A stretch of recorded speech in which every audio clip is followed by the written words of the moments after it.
Hello, everybody. We'll get started in about a minute. We still have participants joining.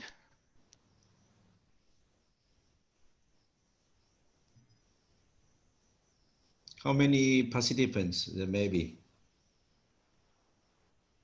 We have about 220 registered.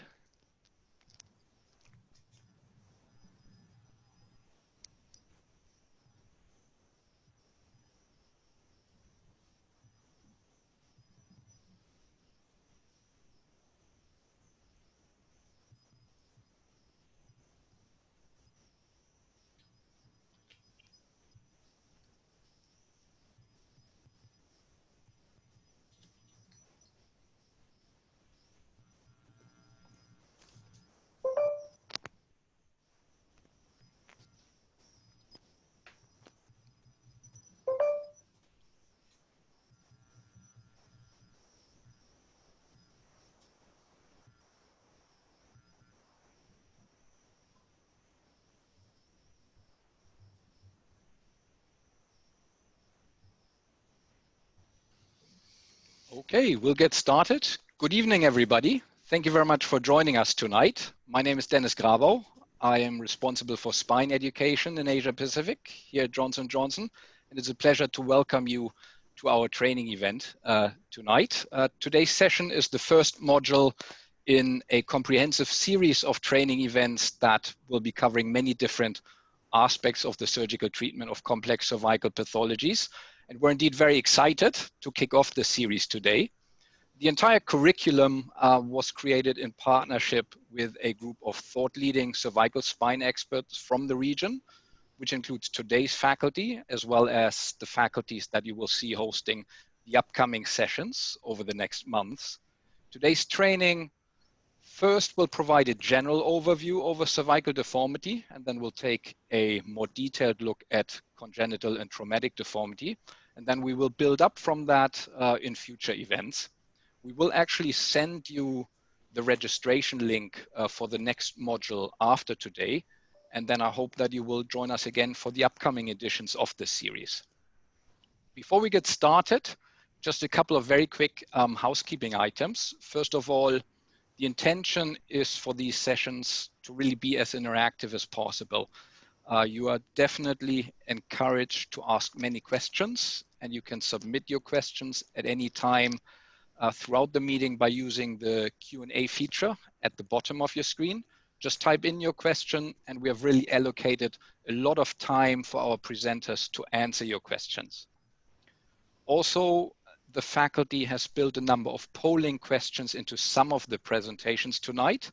So whenever you see a multiple choice window popping up on your screen, you have about 10 seconds to click your preferred answer to the question, and the faculty will then share with everybody what the trends within the group look like. And one final request, at the end of today's webinar, you will be directed to a very short 4-question feedback survey. And we'd be really grateful if you could take a minute to share your feedback on today's event on there. That'll really help us tremendously in understanding how we can make these sessions more impactful and more valuable to you. Okay, we are very privileged to have an exceptional faculty lineup with us tonight. Our first presenter is Dr. Masashi Neo from Japan. Dr. Neo is professor and chairman of the Department of Orthopedic Surgery at Osaka Medical College. Thank you for joining, Dr. Neo. Next, I'd like to welcome Dr. Qian Bangping from China. He is the attending spine surgeon and professor for orthopedic surgery at the Department of Spine Surgery of Nanjing Drum Tower Hospital, which is affiliated with Nanjing University. And our third faculty is Mr. Gerald Kwan from Australia. Mr. Kwan is a senior consultant spinal surgeon at Austin Health and the Victorian Spinal Cord Injury Service in Melbourne. Thank you very much to all three of you for agreeing to teach on today's event. And even more so, thank you for all your help in creating this and the subsequent sessions. With that, I'll hand over to you, Dr. Neo, for your first presentation. Thank you very much again for joining, and I hope you'll enjoy the course. Dr. Neo, please go ahead. Okay, Hello, everyone. My talk is an overview of cervical deformity. In cervical spine deformity, kyphosis is much more popular than scoliosis, and most of operation is indicated for the kyphotic patients. Cause is congenital, today's topic, or acquired. Congenital deformity is common in OC2, where segmentation errors often occur. Acquired deformity has many causes: degenerative, post-laminectomy, trauma, neuromuscular, and so on. In Japan, we have recently much more kyphotic patient compared with 10 or 20 years ago, because we have many aged patients, and they have degenerative deformity. This patient has a dropped head syndrome and myelopathy, but her age is 93 years old. So I should treat such a patient.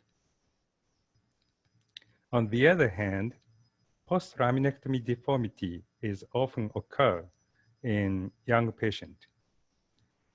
This is a 15 years old boy of neurofibromatosis type 1. And he underwent cervical laminectomy to remove his spinal tumor. After the operation, this deformity developed and became rigid. Symptoms of cervical kyphosis has various increased neck muscle strain, pressure of discs causes neck pain. The spinal cord is stretched against the posterior border of the cervical bodies, which causes myelopathy. Kyphosis also resulted in failure of maintain horizontal gaze, like this, or rarely dysphagia or dysphonia. Treatment of cervical deformities is often more complicated than that of lumbar deformities. Of course, I should think about the sagittal balance. However, cervical sagittal balance is strongly affected by thoracolumbar sagittal balance. We should also think about the neurological function. But in cervical kyphotic patient, not only radiculopathy, but also cervical myelopathy occurs, and which is much more impact compared with the cauda equina compression. We should also think horizontal gaze, swallowing, phonation, and so on. However, at present, our knowledge is incomplete and primitive, and we often wonder what to do. These are popular parameters of cervical spine deformity. This is the C2, C7 SVA, which is the horizontal distance from the C2 plumb line and the posterior superior corner of C7. Next parameter is TS, T1 slope minus CL, cervical lordosis. T1 slope is the angle between the tangential line of T1 superior end plate and horizontal line. In this figure, Y is T1 slope. Cervical lordosis is a C2, C7 curve angle. And if the cervical spine is lordotic, it is represented as a plus. And the more the T1 slope is, usually the more cervical lordosis is. CBVA, chin-brow vertical angle, is the landmark of horizontal gaze. And this is the line, chin-brow line. And the angle is this line and the vertical line. And in normal subjects, C2 C7 SVA is less than 40 millimeter. TS minus cervical lordosis is less than 15 degrees, and CBVA is comfortable for horizontal gaze in between 0 to 10 degrees. 1/3 of the healthy subjects do not have cervical lordotic cervical spine. They have neutral, kyphotic, or S-shaped cervical spines. Therefore, the important is the head position. Head should be on the thoracic ring and pelvis. Therefore, C2 C7 SVA or TS minus CL is usually used. The goal of the surgical treatment is first, stable fusion with the head aligned with the pelvis and the thoracic ring. Second, decompression of neurological elements.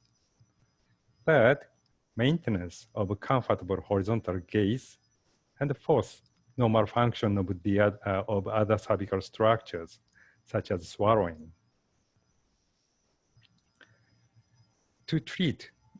To operate, the deformity is flexible or rigid is very important. This patient has severe kyphotic deformity compared with this patient. However, her deformity is flexible and this deformity is rigid. So it is easier to operate left patients. We also think about the compensation by the thoracolumbar spine. Dr. Mizutani divided cervical kyphotic patients into two types. One is head balanced, which means plumb line from the head is on the pelvis or on the sacrum because it is compensated by thoracolumbar alignment. She had a large lumbar lordosis and shifted the C7 plumb line posteriorly, and it resulted in small T1 slope. And cervical kyphosis is compensated by thoracolumbar alignment. On the other hand, the right patient has good thoracolumbar alignment. However, cervical kyphosis moves the head anteriorly too much.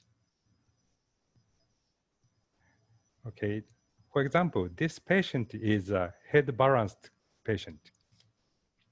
The C7 plumb line is much posterior to the sacrum. In such a patient, if we correct the rigid cervical kyphosis like this, the thoracolumbar alignment return to normal. As for maintenance of comfortable horizontal gaze, it is better to know about the ocular movement. Ocular movement. Ocular movement covers the field of 40 degrees up and 19 degrees down. However, ROM of eyeball decreases in elderly patient. Another tip to remember is the chin-brow line is almost perpendicular to the McGregor lines. It is useful. We advocated OEA angle to prevent the post-operative dysphagia. However, this concept is a little bit complicated and I skipped this one today. This is a decision tree of surgical intervention advocated by Kodros. They divided surgical kyphotic deformity into two types, non-fixed or flexible type or fixed type. So preoperative traction may be useful to decide the rigidity of the cervical spine. And they recommended that in flexible patient, the segmental correction by ACDF first, then posterior instrumentation, like this. Segmental correction and posterior instrumentation. On the other hand, the patient have fixed deformity. The next question is there posterior fusion, that is a facet fusion, or not? If posterior fusion, there is no posterior fusion, they also recommend the anterior segmental correction, then posterior instrumented fusion. However, in such a patient, the anterior osteotomy, that is the resection of fused Ruschka joint, may be necessary. If the patient have facet fusion, they recommend posterior facetectomy at first, then anterior segmental correction, and lastly, posterior instrumented fusion. That is 540 degrees operation. They said that the posterior only operation is rarely indicated. However, my indication is a little bit wider because I use cervical pedicle screws and 4 millimeter diameter rods, which make a rigid construct. In patients in whom anterior approach is difficult or invasive, such as the patients with a poor general condition, patient with high cervical lesions, patient after multiple anterior operations, or patient after radiations, and so on. In such a patient, I often use posterior only operation. For example, this patient, 55 years old female, and she had rigid kyphosis and myelopathy. 4 kilogram traction could not correct her kyphosis.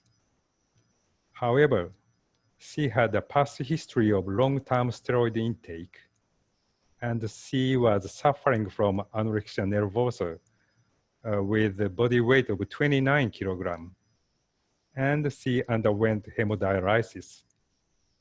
Therefore, I gave up anterior approach. I did posterior OT5 fusion without anterior reconstruction nor complete reduction. However, her symptoms improved dramatically from preoperative JOS score of 4 point to 4.5 point 6 months after operation. So my conclusion is to obtain lordotic cervical spine is not always the final goal. The goal is the improvement of QOL, and we must take thoracolumbar alignment, neurological impairment, horizontal gaze, and swallowing into consideration. Although we have many landmarks, our knowledge is yet primitive, and we need further investigations. Thank you.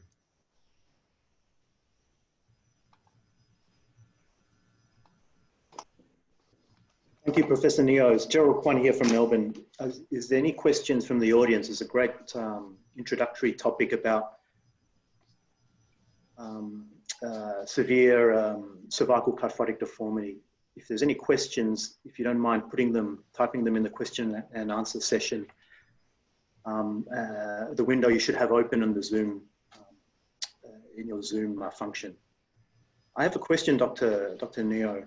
Yes. If in a very severe, in your experience and practice, in a very severe cervical kyphotic deformity or dropped head syndrome, when you do the anterior approach for ACDF, how many levels do you think is necessary to achieve satisfactory correction in the anterior part of your approach?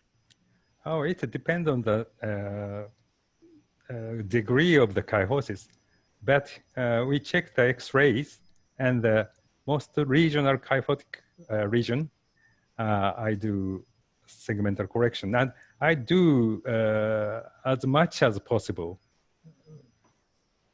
3-4 levels minimum? Sorry, not minimum, but 3-4 levels. But, okay. But the dropped head syndrome is flexible. So sometimes I do only posterior fixation. For posterior, in either dropped head syndrome or severe kyphosis, where do you stop superiorly? Are you happy to stop at C3, or you always go to C2, C1? Obviously, the higher you go, the more complex, the more fixed, and the more the less movement they have subsequently. If possible, I stop the upper fixation is C2, because I keep the patient's rotation, cervical rotation. I want to keep. We have a question from the audience. What is your treatment strategy for asymptomatic but misplaced screws?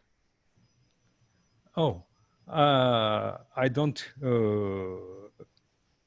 change the screw. Asymptomatic, you say it. Correct, asymptomatic. But if it penetrated to the transverse foramen, that means the screw may injure the vertebral artery. I do angiography and check the status of vertebral artery. And if the screw penetrates to the spinal canal and the patient is asymptomatic, I don't do anything. Do you always have to correct the deformity in dropped head syndrome in a patient with myelopathy? How about addressing just the myelopathy only? Is that possible? Not the deformity? Oh, but yeah, I usually I usually correct the deformity, because the deformity will be rigid and it decreases the QOL of the patient. So you said the dropped head syndrome, it is reversible. And while the kyphosis is reversible, it is better to correct the kyphosis, I think. Yeah, I agree. Thanks very much. We'll move on to the next. Thank you. Next talk.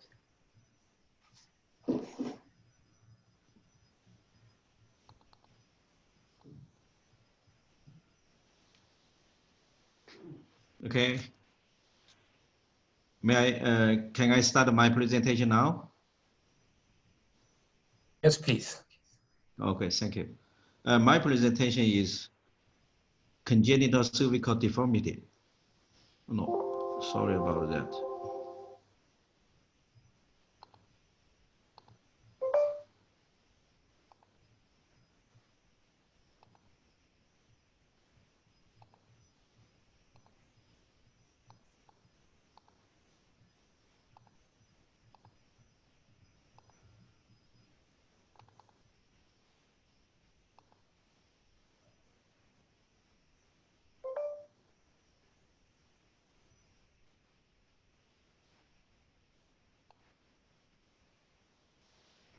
My presentation is a definition and classification of congenital cervical deformity.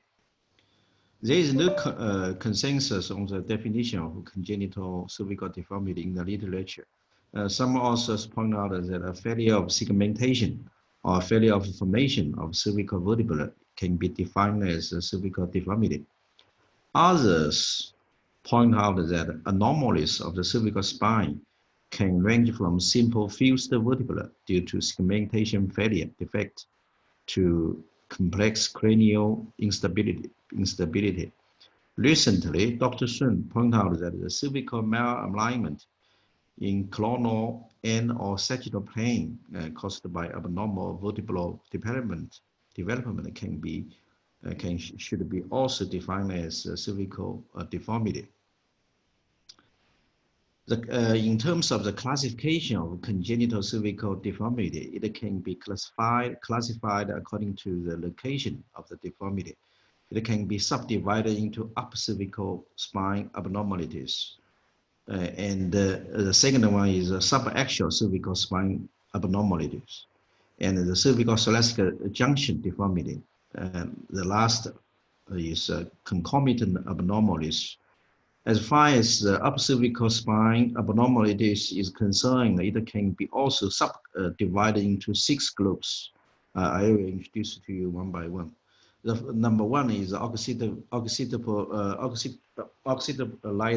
of the atlas. For this patient, you can find the C1 fusion with occipital. Also, this patient had the syringomyelia.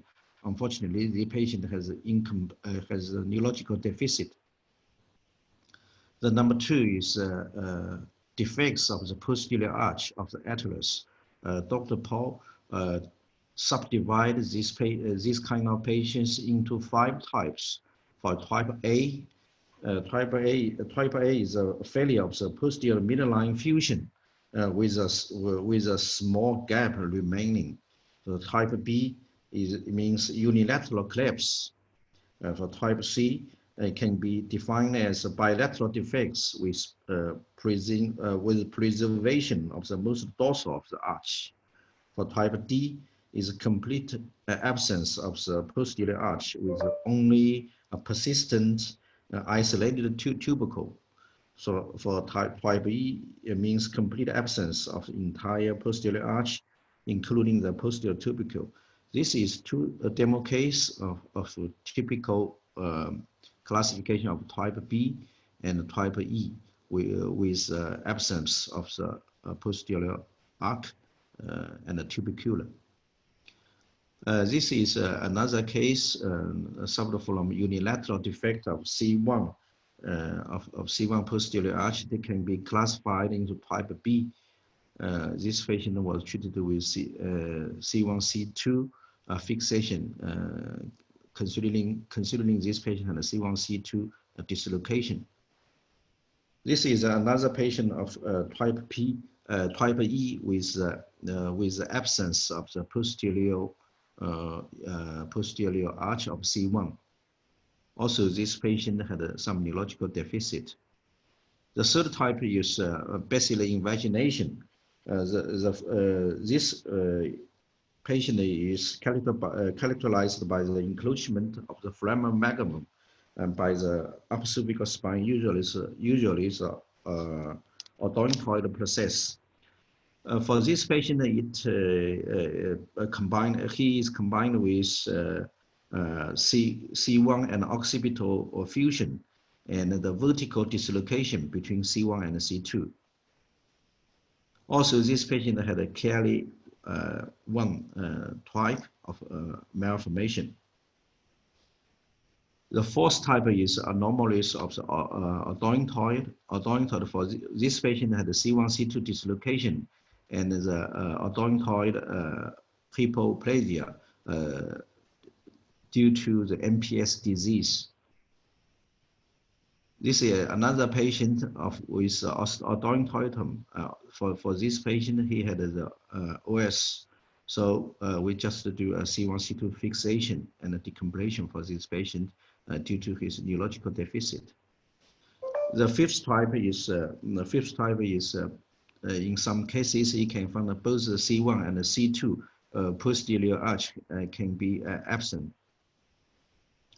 The last type of upper cervical congenital deformity is C1 and C2 fusion. For the subaxial cervical spine abnormality, it can also be divided into 6 groups. I will introduce to you one by one. The first and the most common deformity is Klippel-Feil syndrome.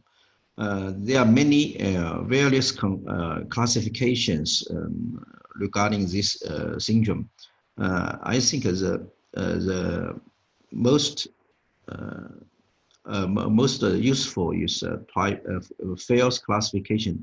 He classified this syndrome into 3 types. For type 1, the fusion of cervical and upper thoracic vertebra.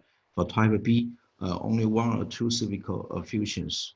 For type 3, fused cervical vertebra as well as lower thoracic and lumbar fusion. I'll give you two quick examples. For this patient, it's a fail type 1. He had the fusion of the cervical and the upper thoracic vertebra. For this is a type 2 patient. This is a 58 male patient. He had only 1 or 2 cervical fusions, but the patient had a cervical myelopathy due to the spinal cord compression at the adjacent level of the cervical spine fusions. This is a type 3 patients with cervical and a lower thoracic fusion. You can find that this patient had the main thoracic curve and the cervical fusion. This is type 3 Klippel-Feil syndrome. The second deformity, second group of the subaxial cervical deformity is the patient may have single hemivertebra in the cervical spine. For this 5-year-old patient, he had a shoulder imbalance and the neck tilt due to the C3 hemivertebra. I just do a combined AP surgery with resection of C3 hemivertebra. Post-operatively, the patient had his neck tilt restored with a balanced shoe. The third type is multiple hemivertebra in the lower cervical spine. You can find that this patient had multiple hemivertebra.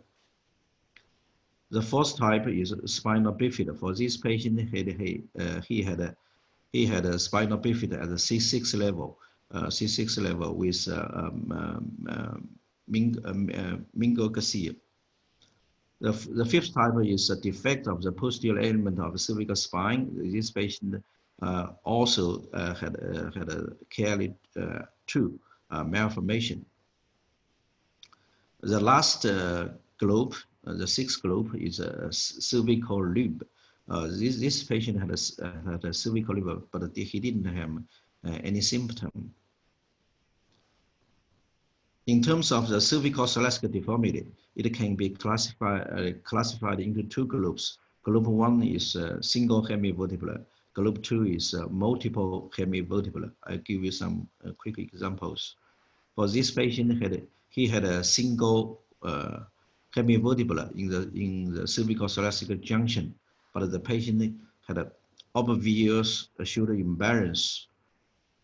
This is another patient with C7 hemivertebra. Also, the patient had the neck tilt and the torticollis. The second type is multiple hemivertebra in the cervical thoracic junction. You can find this patient had the hemivertebra in the cervical spine, also in the upper thoracic spine. So it's a multiple hemivertebra. Lastly, there may be some concomitant abnormalities. I will give you some case example. For this patient, she had a concomitant lower cervical and a cervical thoracic anomalies. This patient had a Klippel-Feil syndrome with multiple segmentation failure in the lower cervical spine and upper thoracic spine. In conclusion, congenital cervical deformity can be defined as cervical malalignment in the coronal and or sagittal plane caused by abnormal vertebral development, including a failure of segmentation or formation in the cervical vertebra. Secondly, according to the location of the abnormalities, congenital cervical deformity can be classified into upper cervical spine, lower cervical spine, and cervical thoracic deformities.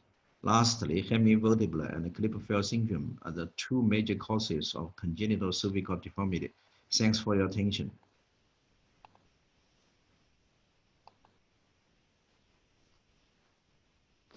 Thanks, Dr. Chen. Any questions from the audience? It's about the classification of congenital cervical deformity.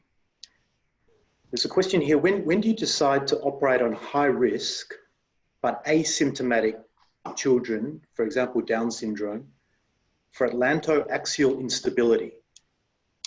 When do you decide to operate on high risk but asymptomatic children with AA?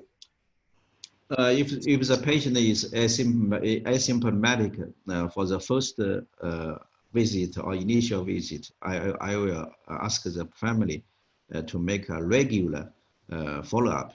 If the patient, also I will communicate with family.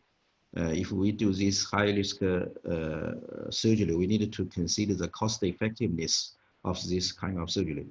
Because usually in China, patients from this kind of family is very poor, and maybe the communication may be some problem. So first step, I will follow up.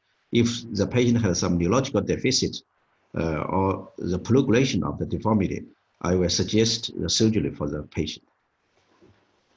If you decide for surgery in this group of patients, do you do routinely occipital cervical, or do you just happy with C1-2 fusion? I will try. I will make two preparation. For the first step, I will try C1, C2 fixation. Also, I will make a preparation for the C0, C2 fixation. I think the two options and the two preparations for this kind of surgery.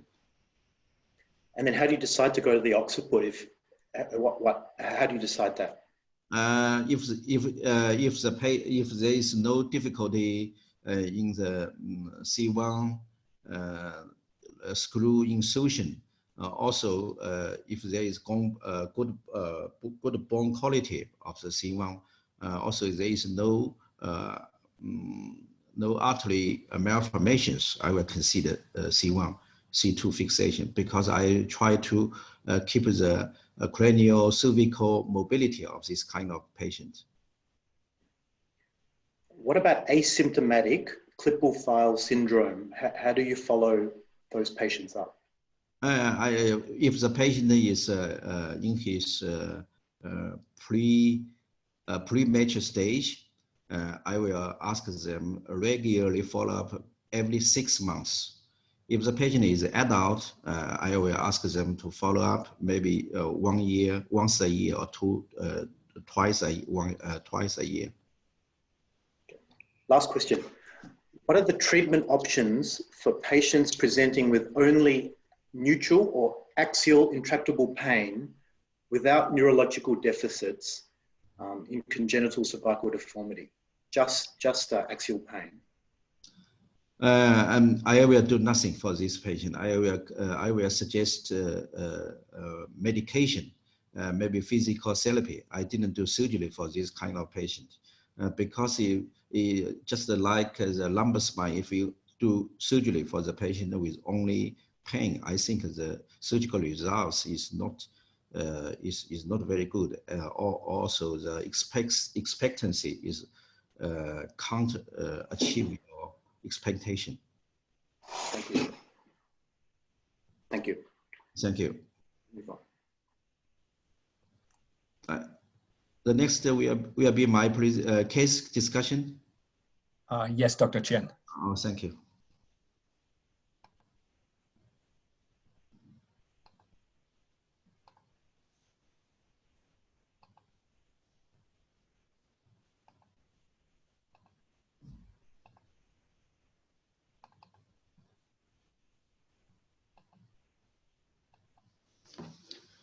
Okay, I'll give you two quick cases.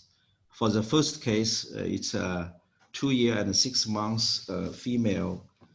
The family complained of a symmetrical face, and also after physical examination, we found the patient had a Horner syndrome. Also, the family found that the patient had decreased muscle of her left upper limb. Looking at the X-ray, is maybe some congenital deformity on the cervical thoracic junction. Also, the major thoracic curve is 60 degree, but its flexibility is pretty good. In the bending X-ray, it's about only 29 degree. Looking at the CT 3D reconstruction, you can find that there are malformation of the vertebra from C3 to C7. And also the hemivertebral on T1, T3, T4, T5, T6, butterfly vertebra, and the hemivertebral T7. So the neurological function is almost normal, expected for her left arm. This is CT 3D reconstruction. MR looks normal. So I have 3 questions. What's your surgical strategy for this patient? You will do fusion, in situ fusion, or osteotomy. You will do, how you approach this patient? You will anterior approach only, posterior approach, or posterior and anterior, or 540-degree approach. So the third question is, what's your fusion level? How can you achieve the shoulder balance? I will be back and let the participants look at the radiographical material again. Where this is a 2-year, 6 months child with Horner syndrome, asymmetrical face, and a decreased muscle stress of left limb. This is a CT 3D reconstruction, MR almost normal. So my questions, I have 3 questions.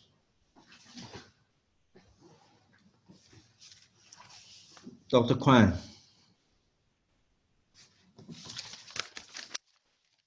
Dr. Kwan? That's me. Okay, can you hear me? Yeah, yes, I can hear you. Okay, need I go back to show the slides again? Let's have a look at it again, yes. Okay, thank you.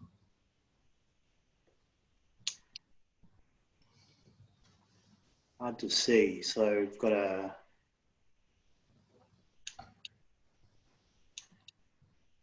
Just going to put it in. That's it.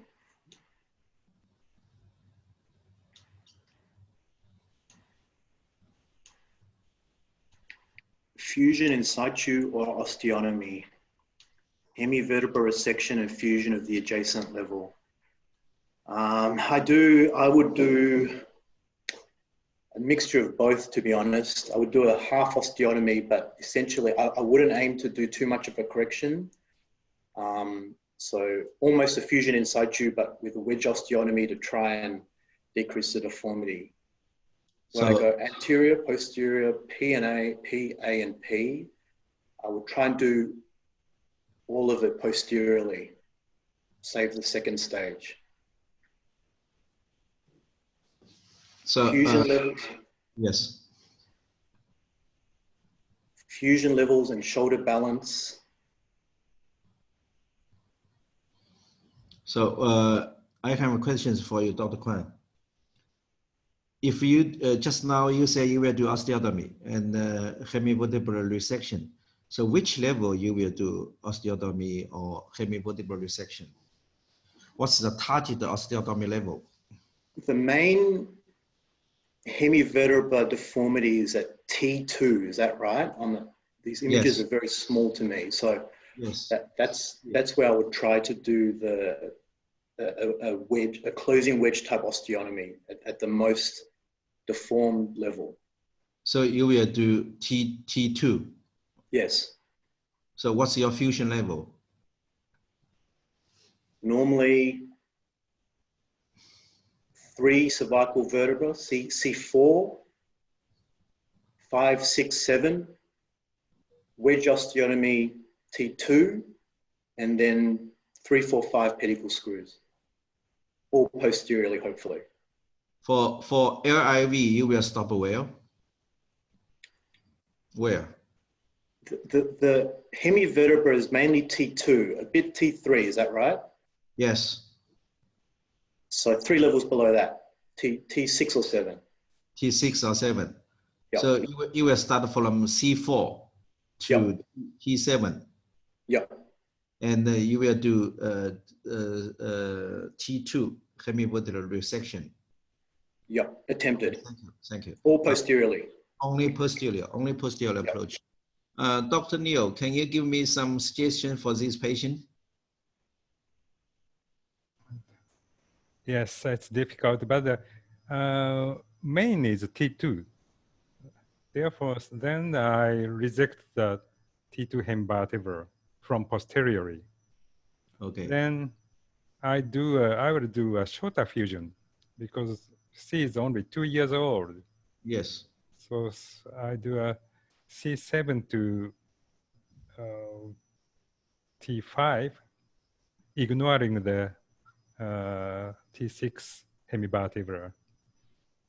Dr. Neil, I have 2 questions for you. Yeah. How do you consider the Horner syndrome of this patient? Yes, What's the causes of this corner? Yes, I wonder what is the cause. I don't know exactly, but probably the Horner syndrome is occurred C5, 6, and that level, I think. Okay. The second question: if you use only short segment fixation for this patient, do you really feel it will have a long good results for this patient? I don't know, but I can wait. You know? So after that the deformity develops. Okay. I do the second operation. You know? If you use only short segment fixation, you will consider use bracing post-operatively for this patient? No, it is possible, impossible probably. Okay. So that I do a rigid instrumented fusion.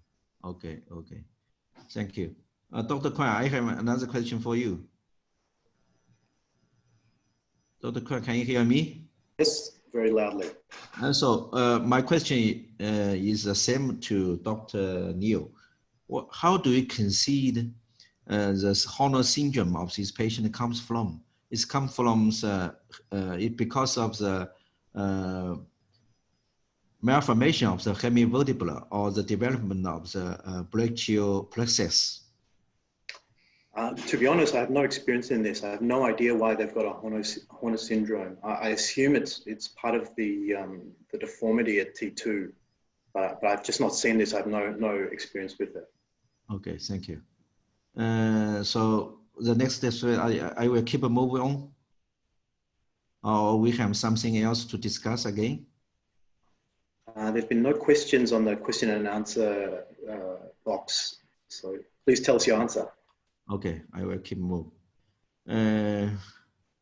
My surgical strategy is just similar to Dr. Kwan. I do a T3 hemivertebral resection, and the fusion level is C3 to T6. This is a follow-up of this clinical photo and radiograph of this patient. This is 2-year follow-up. This is 6 year and 3 months post-operative follow-up. Both the cosmetic and the radiographic collection is well maintained. Another interesting finding you can find the Horner syndrome is dramatically improved for this patient. So we think the results maybe come from the correction of the surgery. Okay, Dr. Neil. Yeah. Can you hear me? Yeah. Any comments for the patient? Okay. Yeah. Very good. But I want to see the longer follow-up results. You know. Long follow-up. This is a long follow-up. On your left side, on your right side, it's a 6 year and 3 months follow-up. Oh, okay. 4 years follow-up. 6 years and 4 months follow-up. 6 years and 4. Okay, I see. Okay. So why do you think that they had the Horner syndrome to start off with? It's because the one side didn't grow normally? Yes. I think it maybe comes from the the foramen collapse, and the plexus, the brachial plexus be collapsed and compressed in the foramina. Okay, interesting. I think when we do some correction, maybe some distraction, and distraction, it may be enlarge the lumen of the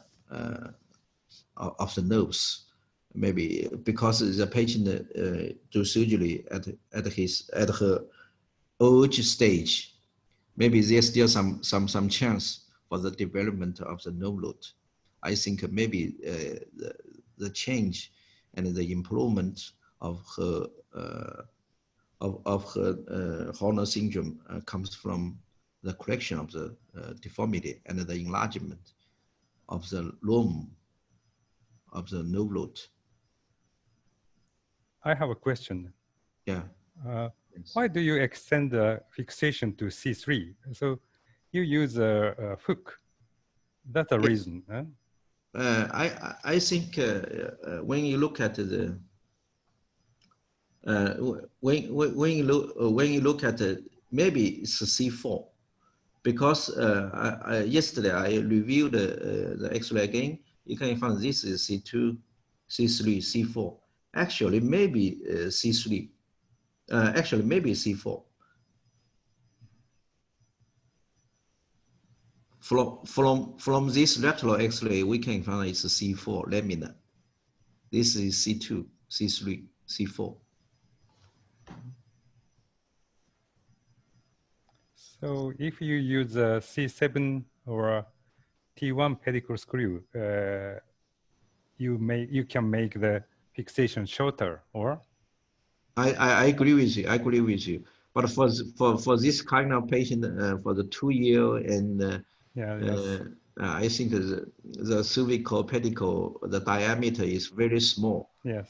So to assure the safety of the surgery, I use hooks. I understand.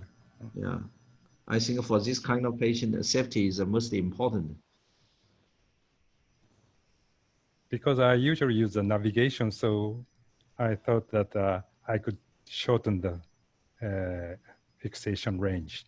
I agree with you, because at that time, the patient is 6 years ago. At that time, arm navigation is not available in China, because our hospital is the first hospital that owned the arm navigation. Maybe today we will consider use pedicle screw for this kind of patient to shorten the fusion level. Thank you. Okay, thank you. Dr. Kwan, I have another quick case to want to share with you. Yes, please. Thank you. Okay, thank you. This is a female patient.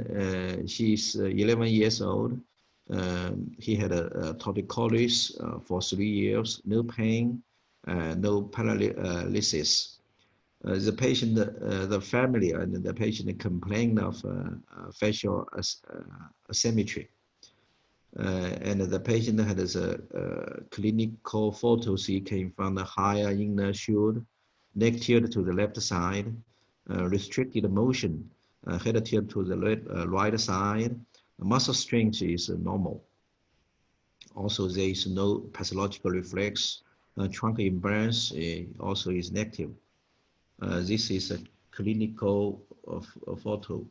This is X-ray. I'll show you some CT. Looking at the CT 3D reconstruction, you can find there are multiple hemivertebra for this patient, from the C3, C4, C5. There is some segmentation failure, but this patient had no basilar imagination. So my question, this is a CT coronal scan. There is, but the angiography is not available. So my question is,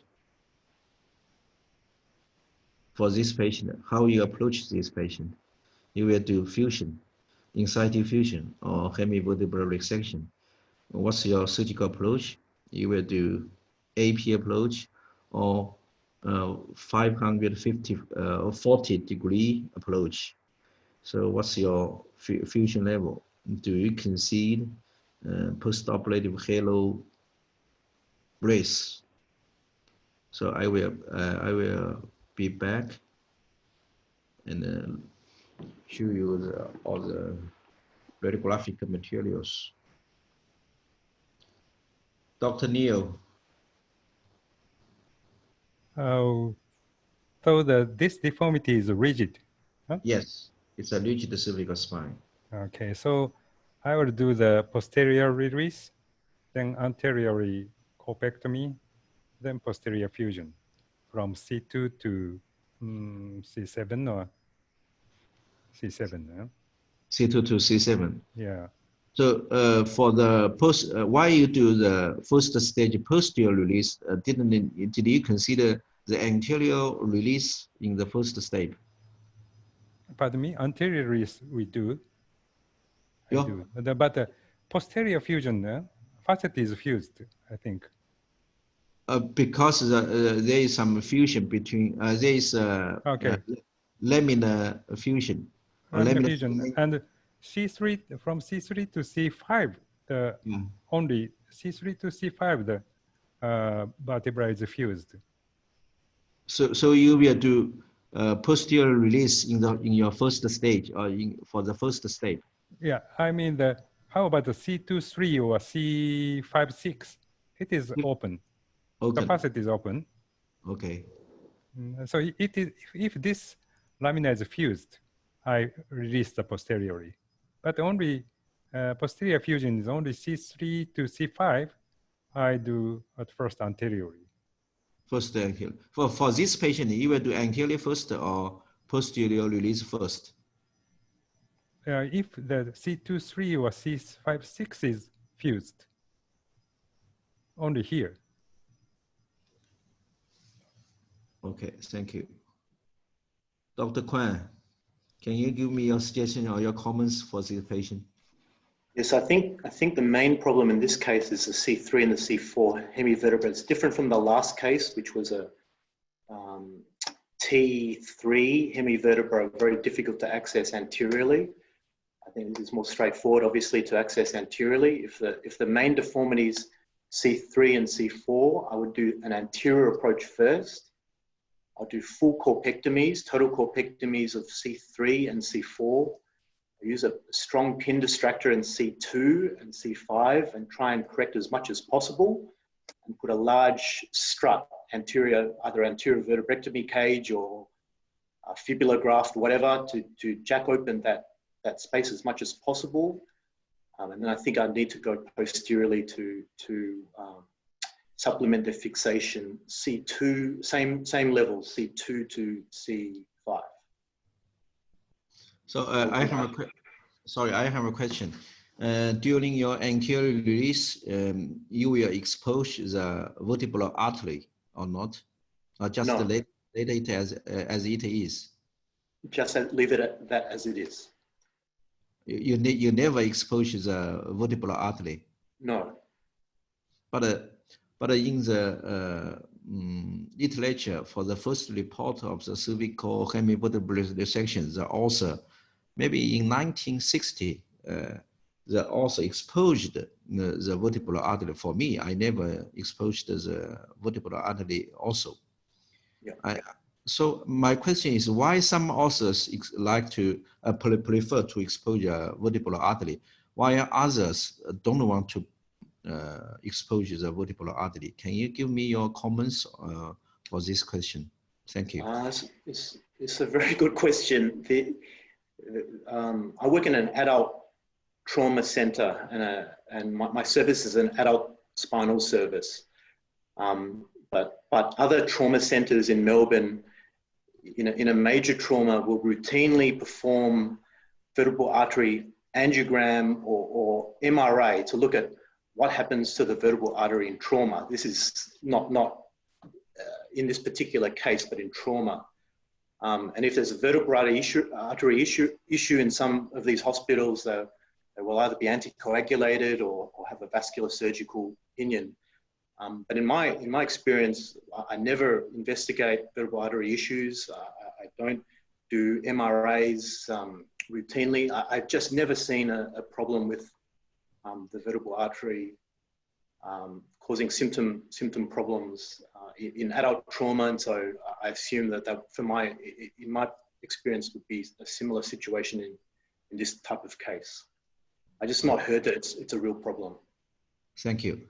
Dr. Neil, any Yes. comments for your experience with exposure of the vertebral artery or not in your clinical practice? No, I have never exposed the vertebral artery. Okay, thank you. Okay, sorry, I didn't do surgery for this patient. She is still on the waiting list. Next time, when we have still a chance, I will present the surgical results of this patient.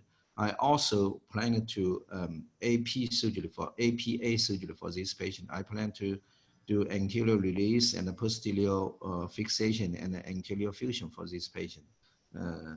Today, I will finish my presentation. Thanks for your attention. Thanks very much. We just before we go to the trauma part of tonight's session, we've got another half an hour left. There's one final question. Dr. Neo said that there were more complex cervical cases now than in the past 20 years. Do you think this could be that increase in cases are more noticeable and that there are more patients with cervical deformities nowadays due to the technology available since patients have options for treatment? Do you think that?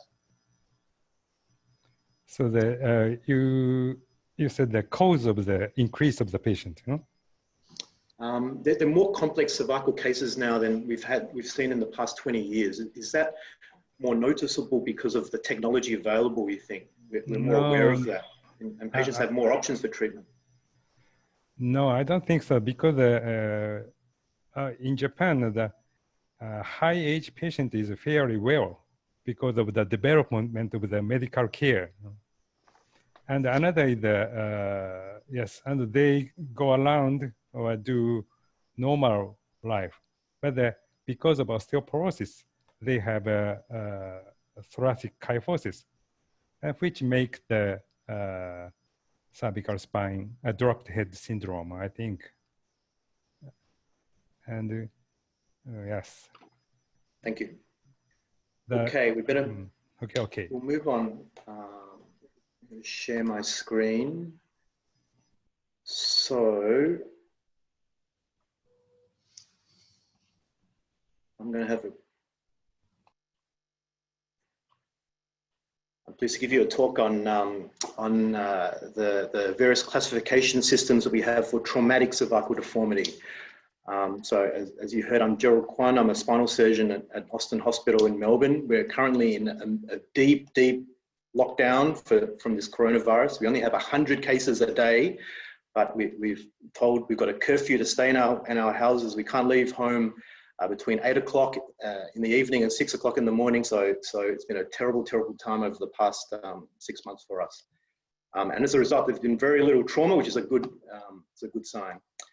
I'd like to talk a bit about the various classification systems for traumatic cervical spine deformities. Essentially, there's no really single universally accepted classification system for cervical spine trauma, and that means that it's a very difficult topic to present on. I suppose we can break it down into the location of the injury. Most of the current classification systems look at the mechanism of the injury and trying to predict this based on descriptive radiologic findings post-trauma. Of course, we can also classify it based on neurological deficit, which I think is actually the most important aspect of this condition, because essentially that's the most important thing that guides our treatment algorithm. So in terms of the location, we've heard already that cervical spine deformities can be essentially broken up into upper cervical, C0, 1, 2, and we've many different and accepted classification systems for that, which I'm not going to go into in great detail. For example, occipital cervical dislocation, we've got a straightforward classification system for occipital condyle fractures, C1 fractures, AAI, and then C2 fractures, as well as Hangman's type fractures. The classification systems are pretty straightforward and pretty simple in all these upper cervical injuries, and I think they're very useful in being able to also guide our treatment and surgical algorithms. But what I want to focus on is the subaxial cervical spine, because that's when you get most of the, as we've seen in the previous presentations, most of the cervical deformities. I think that's where the controversy lies. The upper cervical spine, the classification systems, as I said, are pretty much singular and well established, and that's because they are very effective in guiding subsequent surgical or non-operative management. But subaxial classification has been a little bit more difficult to assess. The first classification systems in the 70s and the 80s were essentially based on 2 or 3 column mechanisms of injury, and these were either based on the surgeon's subjective opinions or based on plain radiographs and subsequently CT scans of the cervical spine post-injury. So that often the patient comes in either moribund or paralyzed or intubated, and we can't ask them what their mechanism of injury actually was. And so as a consequence, we're having to presume the mechanism of injury via the subsequent radiologic imaging they're getting. So these injuries have been divided into flexion, rotation. You can see them all on the screen. The difficulty, however, is subjectively identifying them, and there's been a great discordance amongst observers, whether it be residents or registrars, surgeons, medical students, in having a universal system to be able to differentiate these types of injuries. And largely that's because a lot of this is heterogeneous and a lot of this is combined. So as you can see with the fairly well accepted Allen and Ferguson classification system on the right, there are a combination of different mechanisms that actually cause that injury. So compressive flexion is a bit different and subtly different from vertical compression. And then the extension type injuries can either be compressive as well or distractive. So there's often a combination of force vectors that cause the injury that make it difficult to lump into classifications, and I'd like to explore that in a bit more detail. I suppose White and Punjabi are quite renowned for raising the issue of spinal stability, which is still quite hard to define. I still find it very difficult to clearly define that, but it does imply the ability of the spine to withstand physiological loads. So but the first, even though this classification is not very well established or well utilized, or widely utilized rather, they were the first to not only talk about the alignment and rotation translation of the spine, but also to mention the neurological status of the patient, which, as I mentioned, I think is most important in our treatment algorithm to determine whether we treat non-operative or operatively. So before I go on to the typically used or commonly used classification systems that we have presently for traumatic cervical spine deformities, I'd just like to take a straw poll of the audience in its entirety about whether or not we're all spinal surgeons here. A lot of us senior spinal surgeons. Do we actually use a classification system for traumatic cervical spine injuries? So we've got 5 options for you here. Hopefully Dennis will bring up a straw poll in a window that comes up on your screen. And I would just like to So you can move this, this window around. Everyone should be able to see it. I see it now. I just want to know in the audience, this is going to be so interesting for us, whether all of you use a classification system for your patients with cervical traumatic injuries. And if you do, what's this system? Is it the AO system, the CSISS system, which is a cervical spine injury severity scale, visual analog scale I'll go into briefly in a moment. Is it the SLIC system? I think most people have heard about it. It's very widely spoken about over the last few years. Do we use another system, or do we use no system at all? We just use our own judgment based on the radiographs. So can you please vote, and then we'll look at the answers shortly. About 10 seconds time. Please vote.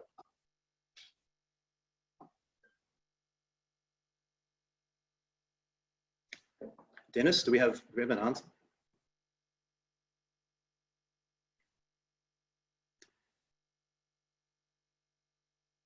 Fantastic. So look at this.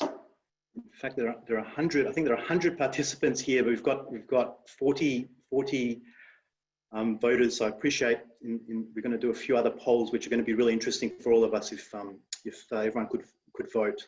There's no right or wrong answer. I just want to know what people are choosing. So more than half the people who voted are using the AO classification system, which is very interesting. We'll go through that next. No one's using the cervical spine injury severity scale. A lot of people are using SLIC, which is that's interesting as well. And there's a large proportion, 15% of all the people that voted, that don't use any classification system at all. I find that fascinating for cervical spine injuries, which are so common that a large proportion of us don't actually use a classification system. It means something's wrong here. So the AO classification system, which is more than half the voters of our group tonight are using, is a comprehensive system that was originally developed, as you know, from thoracolumbar injuries, and then later adapted to the cervical spine. So they have classified the injuries into three main groups. Type A are the compression type fractures, and there's a variety of those different types. Type B are distraction fractures, and that involves either the posterior tension band, bony or soft tissue, or the anterior tension band. And then type C are the translation, rotation, dislocation type injuries that we are all aware of. So these three main groups actually have a number of other smaller subtypes forming an alphanumeric system, which for me anyway can be quite confusing, and to be honest, I can never remember all these different groups. More recently, the AO classification system has been modified to become a little bit more comprehensive by adding a number of clinical modifiers, so that the surgeon can more accurately differentiate, I suppose, stable from unstable injuries, and the purpose of that is to guide treatment. So the main addition that they've put into their more basic morphological classification system is to add the facet joints, which are obviously unique to the cervical spine, whether they're fractured, whether they're floating, whether they're subluxated or dislocated. They've also added neurologic modifiers, which, as mentioned, I think is the most important aspect of cervical spine injuries, and then finally case-specific modifiers that also influence your decision to proceed to surgery versus treating non-operatively. For example, a large M2, a large disc herniation would force you to, or make you tend to perform the surgery via an anterior approach. Interestingly, as a follow-on from the conversation that we had in the last case, they've added M4 as a vertebral artery abnormality. So obviously a big group think that's more important than we do. I'm very interested in the AO classification. We've got a case particularly since the majority of the audience use this AOA classification as their main and preferred classification for spinal trauma, cervical spine trauma. We've got a case here that I would just like everyone to have a look at and then try to classify using the AO system. So this is the case. I don't need to explain it anymore. This is the sagittal CT and MRI image of a case that's come in. Doesn't matter age, doesn't matter the neurological status. And I just like an audience poll. I've even made it as simple as possible by way of the AO classification. So it's not adding the subtypes, and it's not adding all the different clinical and facet modifiers. It's just A, B, and C, and the subtypes of A and B. And you've got the options on the right. There'll be a straw poll come up soon, and I would really like everyone to vote. For this fracture, you can move it to the side so you can see the sagittal images on the bottom. I think that's enough information for all of us. And I would like to know how the audience is going to classify this very, very common cervical spine traumatic injury. I'll give you 10 seconds. There's no right or wrong answer. I just want to see the, since the majority of the audience use this, I want to see how reliable, reproducible it is.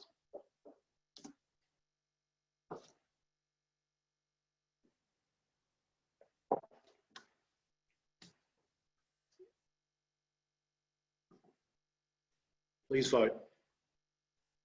Dennis, how many people do we have we got voted? 35. Perfect. A few more votes would be great. So this is the most commonly used in the group that they're attending this this course and lecture series tonight. This is the most commonly used classification for cervical spine traumatic injuries. So I would expect that because it's the most commonly used, this would be the most consistent, and this is the most simple form of the AO classification. Let's see the answers, Dennis, if that's okay. Look at that. That is amazing. So there's votes on every different subtype of the AO classification. The commonest is B2, distraction, soft tissue, posterior tension band. But it's pretty evenly spread, I must say, pretty evenly spread. So that tells us something of the most simple and commonly used classification. We all cannot, and we're all surgeons here, we all cannot decide a simple mechanism of injury based on the morphological findings on these sagittal, very sensitive investigations that I've put up. So that really interests me. I think we can do better in this.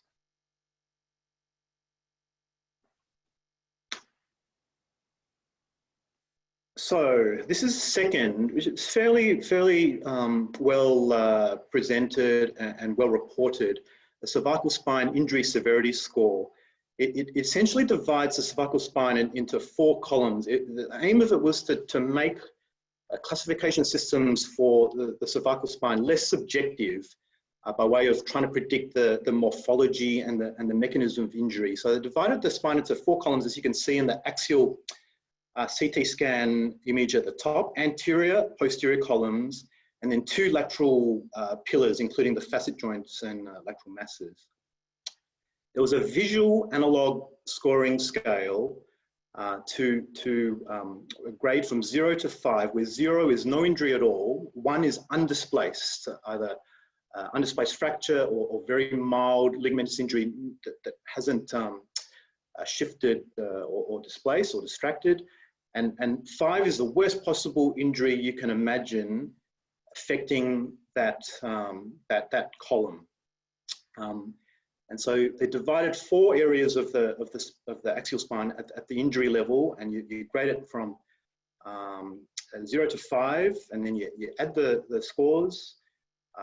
That was an indication of the quantification of stability, where If it was less than 5, usually fairly stable, non-operative management. More than 7, usually unstable operative management. And the aim of this was to be less subjective and to be able to guide operative versus non-operative management, which I think is the main role of classification systems.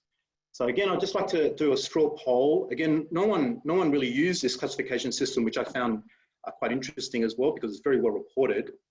But just subjectively, if we look at the same case, and we score it, there's 4 pillars, so we can sort of see them here. This is not an axial image, but the sagittals, especially the CT sagittals, show anterior, posterior, and the lateral columns. Let's grade it all individually and see if this, which is supposed to be less subjective, if this gets us a bit more of a universal agreement. So another audience poll, Dennis, if you don't mind putting this up. So we're gonna grade some 0 to 20. You've got a number of check boxes, so you can move that to the side if you want to refresh your memory on the analog scale, and this is the case. And if you just quickly, it's no right or wrong answer,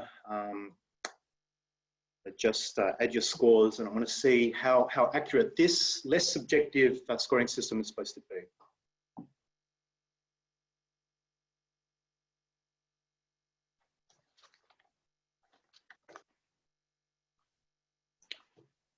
Okay, Dennis, do we have some scores?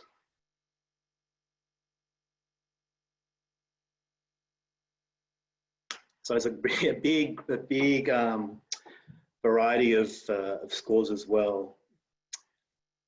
Interesting, we've got a few that, they're only scoring 4, 5. So that would be for non-operative treatment in this case.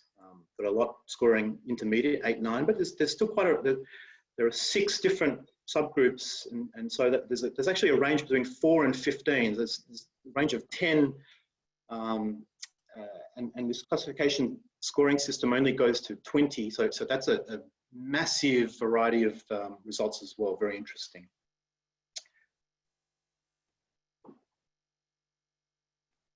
So finally, we've got this newer system, subaxial cervical spine injury classification, otherwise known as the SLIC system. I'm not sure how the acronym SLIC came in terms of the L part of it, but anyway, sounds good. So this is actually quite a comprehensive system, not just looking at the injury morphology that we've mentioned before, but also the discoligamentous complex, and most importantly, the neurological status. And the first, sorry, these are the different types of injuries: a compression at the top, burst fractures, type 2, then the distraction injuries, which we all know about, and then those rotation translation injuries. Not dissimilar to the AO classification, but it doesn't break it up into those subtypes. And then, as I mentioned, it does take into consideration the neurological status, which is important. It's of great clinical application because if the score is less than 4, it suggests non-operative treatment. If the score is 5 or more, that promotes operative treatment. If the score is 4, it's dealer's choice. You can choose one or the other. So this is our most comprehensive, and in the American and North American and European literature is the most spoken about and the most utilized by way of a research tool. So finally, this is the last audience poll for the classification side of things. I really like to know what people think about this type of injury. Dennis, again, if you could put the window up so we get an indication of what everyone thinks. There's a as you can see, the scale is on the left. 3 different types. I will say that this patient is complete spinal cord injury. Okay, so we can just all agree that the neurological status is 2, and then you can decide for yourselves whether there's persistent cord compression or not in this case. So we'll say it's a complete spinal cord injury.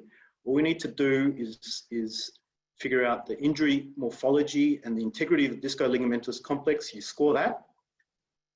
You add 2 for the neurological status, and then you can decide to add another 1 if there's persistent cord compression. I'd like to know the results for this classification system. And this is the final one that we're going to talk about today for this part of the talk.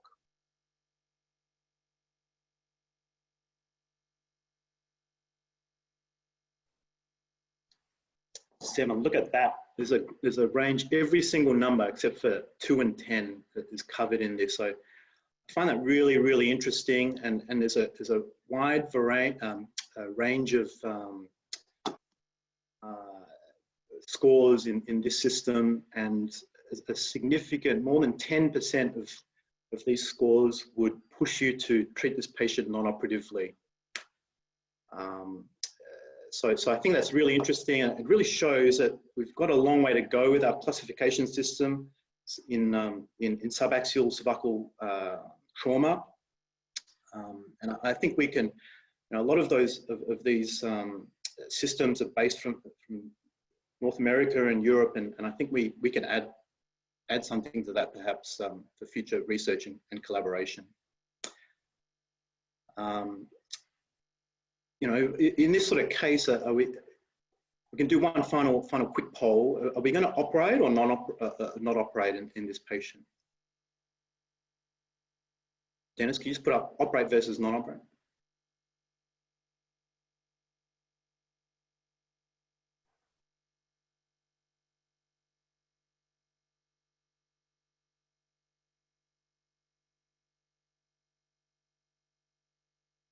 What's the answer? So 100% would operate. Yet our classification systems are all over the place. So that's what I was trying to, and it's what I suspected and what I was trying to demonstrate. So our treatment algorithm in these sorts of fractures, we look at the fracture pattern. We look at the mechanism of injury and what we suspect has caused that. We look at spinal alignment. We look at neurological impairment, and then expected long-term stability. That's how we decide whether to operate or non-operate.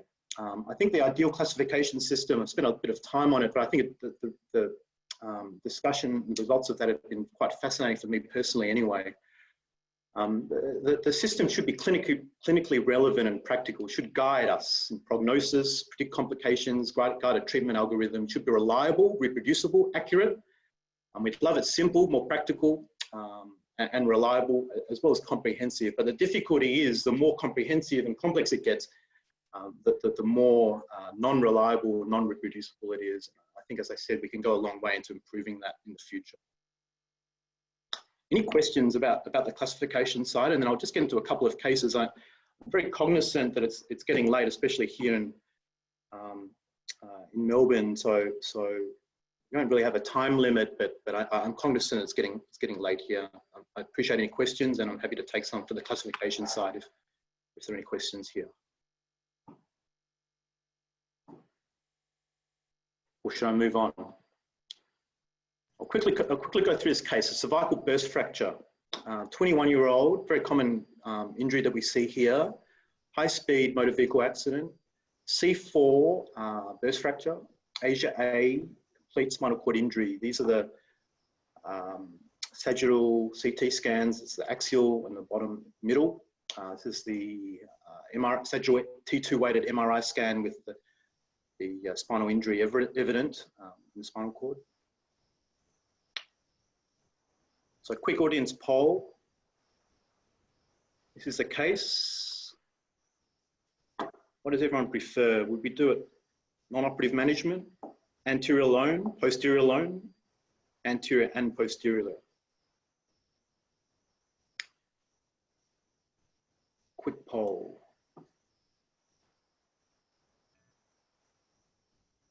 We need a timer, Dennis, to say when time's up.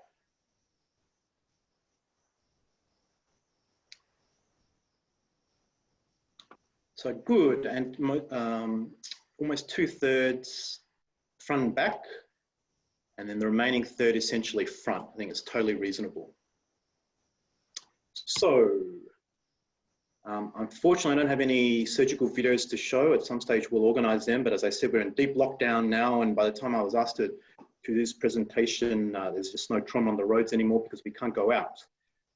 So I definitely do this from in front first. I use a standard anterolateral approach. I think the pin distractor is the key to reduction. I really jack it open. The great thing about acute traumatic cervical spine deformity, unlike cervical congenital deformity that we've heard about previously, is that the spine has been pretty normal beforehand. Suddenly, it's deformed. And so we're in the best possible position to be able to correct that deformity and stabilize it acutely. And to that end, it's very rewarding surgery compared to incomplete reductions that we have in the more chronic long-standing deformities.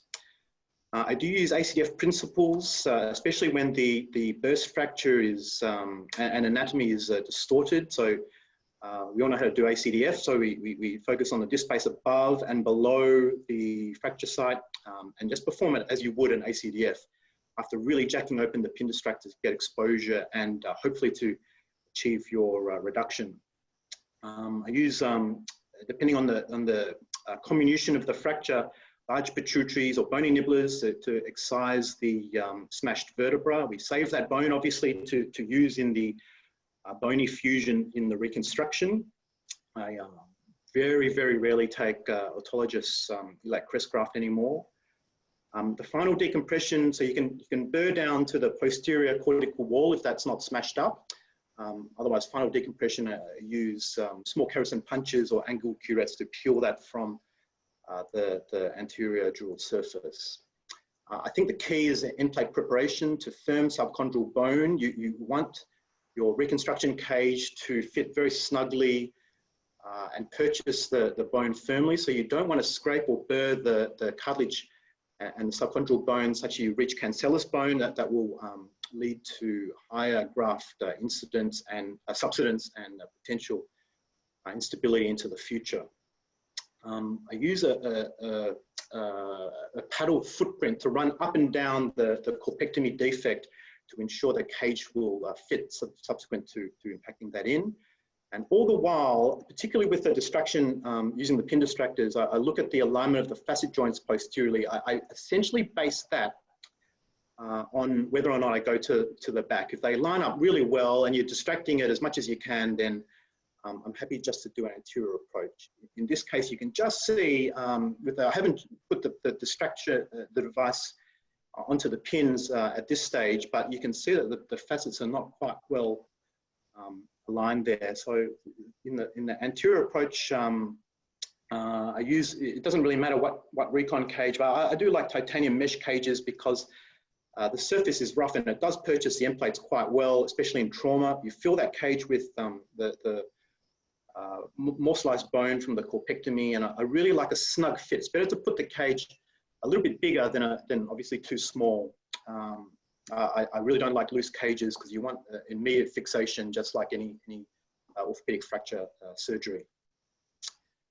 As you can see, even with the cage and a strong 4-hole plate with locking screw fixation, the posterior facet joints are slightly distracted still, and so for that reason, as I said, I use that to decide to go posteriorly, as well as how snugly and firmly you feel the cage is fixed, and how well you're happy with the reduction, as well as number of levels. I think if it's a 2-level corpectomy, then a very, very low threshold for going posteriorly as well.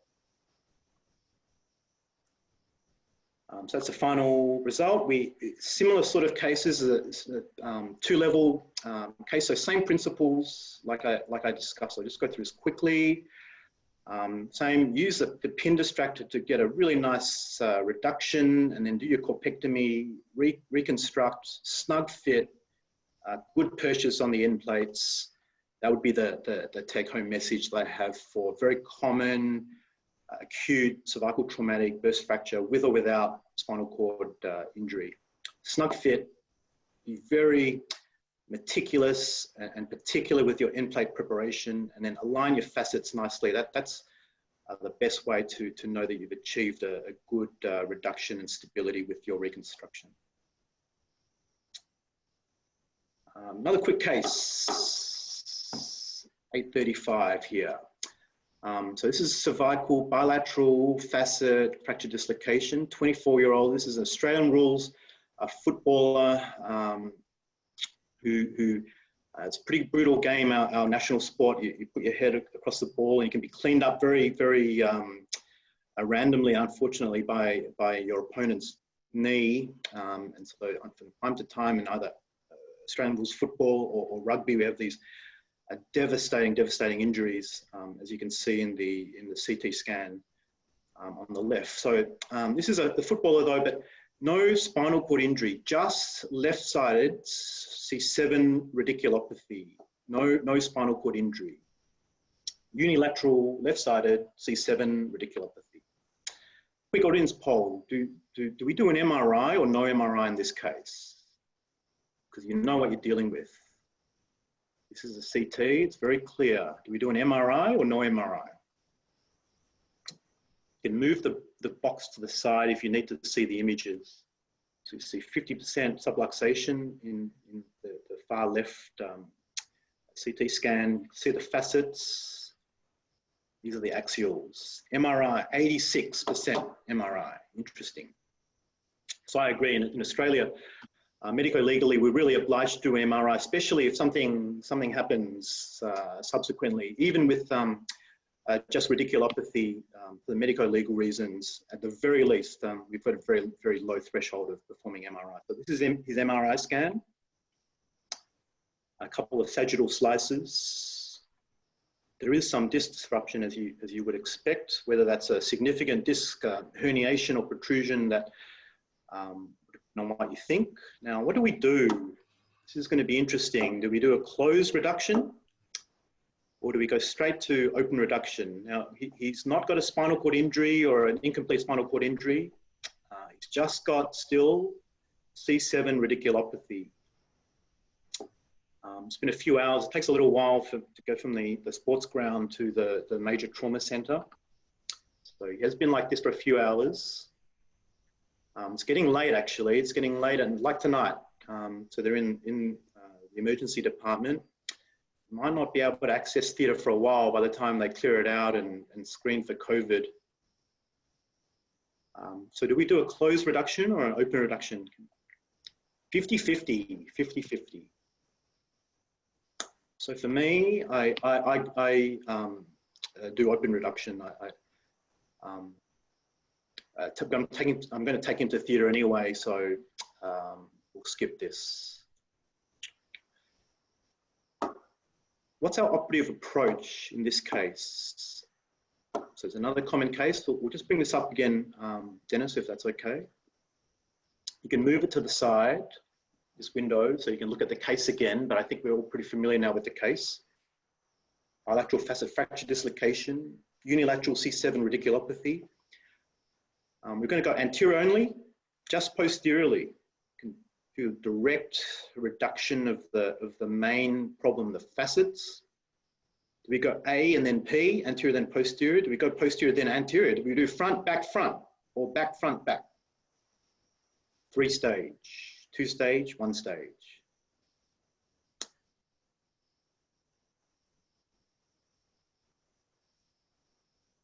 Ten seconds. See the answer. Big variety as well, which is interesting. And I know it depends on a lot of different things, whether you can get the reduction adequately in the front or behind. But the commonest is anterior, then posterior, and that's what I would tend to agree with.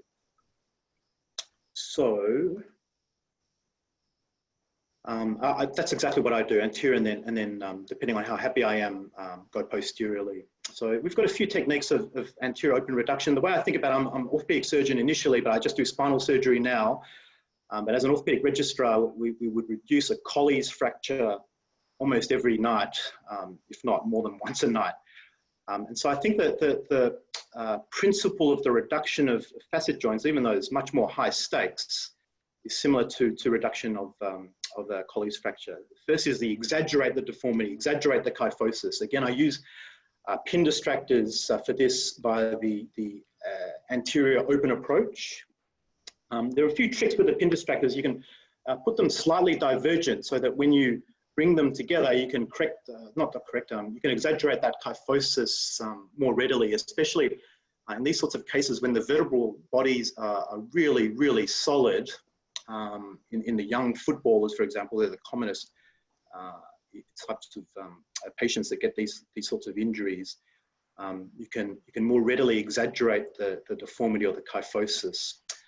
After that, you apply some firm distraction, and then you push back finally. So with the distraction, again, you can either use your pin distractors, my preference, or you can use something like a laminar spreader or interbody distractor. To do that, sometimes you have to either burr or excise the antero-inferior lip of the vertebral body to get your distraction device in if you can't adequately distract using your pin distractor. I cannot emphasize the importance of an extensive anterior discectomy that helps free that up with your distraction. And then you translate dorsally. And so that's via the anterior approach to openly reduce that bilateral fracture facet dislocation. Posteriorly, you can see it under direct vision, so it's a little bit easier, but it's the same principle in terms of the steps. In terms of kyphosis, use a towel clip often on the spinous process to exaggerate, then distract, and then dorsally translate. You can also do that with instrumentation to achieve your reduction. So just with this very common and controversial and always spoken about injury, I suppose my take-home message is that you should devise your own treatment algorithm. There's so many different algorithms to help guide you to what to do: front, back, reduce, closed, etc. The reduction is like the Colles fracture in terms of exaggerating deformity, distraction, and then putting back in place. And then the most important thing is to align the facets. If you've got them aligned, then you've got your reduction and stability achieved, and they'll heal well. Final, last case. We're at the end. Thanks for your patience and your time. Is the last case, ankylosed spine. So very, very common for us to see that here in Australia. We've got it's generally the elderly population. They're from home, maybe a few comorbidities, but otherwise still battling on. 80 years of age, fall over, big lever arm, crack right in the middle, no neurology, but a lot of neck pain. And this is the CT scan that they have. You see an extension type injury for hit front of the head, face. Often they get central cord type syndromes, but in this case, no neurology, as you can see. Open right up between C4 and C5. Last poll for tonight. And that part of it has been really very interesting for me. So I thank you for your interest and for putting in your opinions, because it's really helped us a lot push this forward. So this sort of case, Anx Bond, now really jacked open after this fall. Do we do surgery, or do we put him in either a semi-rigid collar or even a halo? Non-operative. If we operate, do we do anterior? Do we do posterior alone? AP with osteotomy perhaps to try and correct either pre or post fracture deformity. What do we think? AP, interesting. So a third of it. A third of us front and back. I can't argue with that. And a lot of us, quarter of us just over, front only. So for me, with these cases, often they have a few comorbidities, not like the acute trauma. And I prefer, if possible, to choose one approach, front or back. In my experience with ankylosing spondylitis or DISH, ankylosed type cervical spine, I'm not too happy just to do things posteriorly because I lose all the anatomy. Often just one solid sheet of slight bone down the back, which I don't achieve very good purchase in with our smallish lateral mass screws. So I prefer if the gap is at the front, the defect's at the front, if we can go from in front, then that would be my preference. I think the approach is quite important in ankylosing spondylitis because, or dish, because the neck has been very stiff beforehand, obviously often stiff in kyphosis actually. With that, there's a lot of contraction in my subjective experience of the anterior soft tissues, such that they're really tough when you get into the exposure of the fracture, and it can be actually quite difficult, so I wouldn't underestimate that.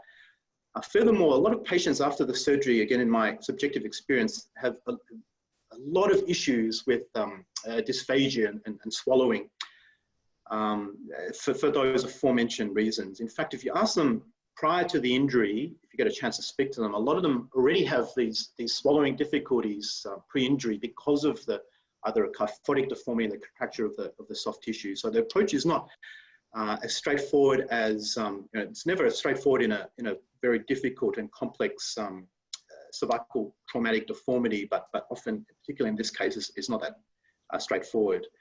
Similarly, the pin distractor is also definitely not as useful. I love the pin distractor for every single other cervical spine case. It's my go-to technique, but in this case, it's not so useful for a number of reasons. That the bone there is often quite weak or porotic. And often after they've fractured, everything locks rigidly in place, not just in the cervical spine, but in other aspects of other areas of the spine. And again, that's why it's very hard for me subjectively going posteriorly, because you lose all your anatomy and everything's locked in position. So with the pin distractor, you can't budge it even if you want to. Oftentimes these patients are kyphotic and they're actually doing their own PSO or doing their own deformity correction, and that's how actually they want to be when they've sustained that fracture. The defect where you've fractured and they've formed their own opening wedge osteotomy is often very irregular and hard to fit something in if you're going to reconstruct anteriorly. So you need to use a burr or rongeuse or a Harrison punch to flatten and shape the defect such that you can fit something in. There's a lot of anterior osteophytosis, obviously with dish and with angspon, so you need to be pretty meticulous to burr that so that you can contour a plate nicely in the front. No plate fits perfectly as it is on this type of injury. So you got to be very meticulous in contouring, and sometimes you got to go back and forth, and you can compare it with a lateral image intensifier to ensure that it's snug fit against the bone. And that's very important. And then you need to customize some sort of reconstruction cage to fill that defect. And finally, just with the angspon and dish principles, not just in the spine, but any part of the skeleton, you don't forget to do as long fixation as possible. Again, often there's a sheet of bone. You can't differentiate any discs or any soft tissues in between the vertebra. So it doesn't really matter getting the pins or the screws into each individual vertebra.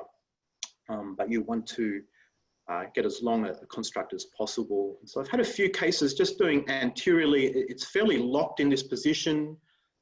They're happy now often the head's dropped prior to their fall, and actually happy to look straight ahead.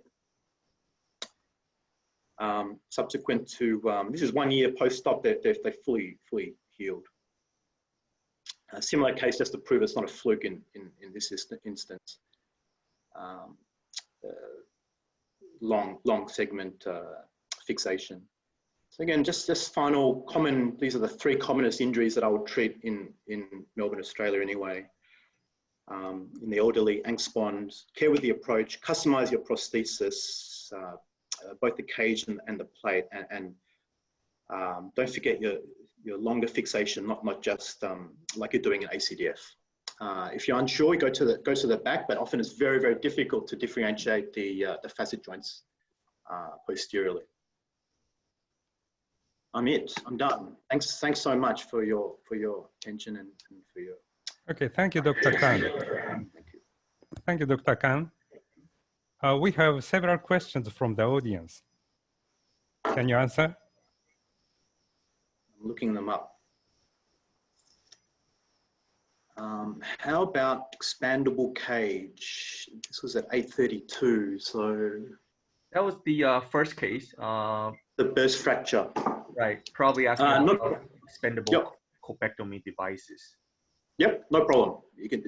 I think the anterior reconstruction cage is dealer's choice. Really, it's a strut. You just want it snug fit. Whether you put in a smaller one and you jack it open so it's snug fit, or you measure it meticulously and you impact a cage, whether it be mesh or stackable PEEK, Lego, whatever you want to use. I don't think it's that critical. Do I use tricortical iliac crest? Very, very rarely now, I must say, very rarely. Certainly in trauma where you're dealing with a burst fracture and you've got healthy, strong bone there that you're removing from the corpectomy, I definitely recycle that. And that's usually enough. So very rarely do I use tricortical iliac crest anymore. Almost always a prosthesis of sorts, and then fill that defect with the corpectomy defect with the autologous bone from the corpectomy. Any preference for the laterality of the approach? My anterolateral approach, I always now actually go on the patient's right side because I'm right-handed. I'm not too concerned about the recurrent laryngeal nerve. I don't really have any issues with that. So I'm just used to now that approach. In fact, if I go to the left side, I used to alternate one side and the other side just so I was familiar with both sides. But to be honest now, I've just gone the patient's right side. And if I go on the left side, I can get a bit disorientated now, unfortunately. Cervical disc arthroplasty for the young man with sports-related cervical injury. That's an interesting question. I've been quite a big proponent of cervical arthroplasty for a number of reasons. But generally for the sports patients that I see have been very, very high impact, high contact sports with neck issues. So that'd be our AFL and our rugby league. They're the general patient clientele that I would have with anterior cervical discectomy problems.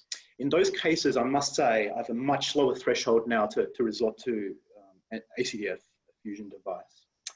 Normally it's single level, and it's still very controversial as whether an ACDF versus an arthroplasty is superior or otherwise in single level, especially in a young person. I feel just with the strength and the fast stability and recovery of that fusion surgery, that these patients can return to higher impact contact sports quicker with me not being so concerned. But you can argue either which way. I don't think there's hard evidence either which way, but my preference would be the fusion device. All questions answered, I think. Okay. Any other questions from audience? Okay, thank you very much, Dr. Khan. It's a time to close the session. Thank you. So much. Thank you very much, Dr. Neo, Dr. Kwan, and Dr. Chien for your great presentations and fantastic cases. This was a really, really good, very interactive session. Really appreciate that. And to all our participants, thank you so much for joining. Apologies for going over time a little bit, and we'll hope to see you again soon. Have a great evening. Bye.